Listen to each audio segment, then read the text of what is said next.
இந்நிலையில் அரசியல் கட்சிகள் 72 மணி நேரத்திற்குள் தங்களின் சுவர் விளம்பரங்கள் கட்சிக் கொடிகளை அகற்ற நீலகிரி மாவட்ட ஆட்சியரும் மாவட்ட தேர்தல் அதிகாரியுமான அருணா உத்தரவிட்டுள்ளார். தவறினால் சுவர் விளம்பரங்கள் கட்சிக் கொடிகளை அகற்றுவதற்கான தொகை கட்சியின் வேட்பாளர்கள் தேர்தல் செலவு கணக்கில் சேர்க்கப்படும் என எச்சரிக்கை விடுத்துள்ளார். முக்கியமா நம்ம பார்க்க வேண்டிய விஷயம் என்னன்னா, முதல்ல எம்சிசி இஸ் என்ஃபோர்ஸ்னும் வந்தாயிடுச்சு. நம்ம வந்து நம்மளோட எஃப்எஸ்டி டீம்ஸ், எஸ்எஸ் டீம்ஸ் எல்லாமே அனுப்பியிருக்கோம்.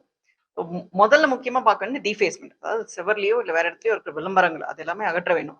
கொடி கம்பம் இருந்துனா எடுக்கணும், கொடிகள் இருந்தா எடுக்கணும், அந்த தலைவர்கள் போட்டோ இருந்தா எடுக்கணும். இது எல்லாமே எடுக்கணும். இது எல்லாமே இனிஷியலி ஒரு 72 ஹவர்ஸ்க்குள்ள பண்ண வேண்டியது இருக்கு. அந்த 72 ஹவர்ஸ்க்காக தான் நம்ம பொலிட்டிக்கல் பார்ட்டிஸ் ஒரு மீட்டிங் கன்வீன் பண்ணியிருக்கோம். அவங்களுக்கு சொல்லிட்டோம்.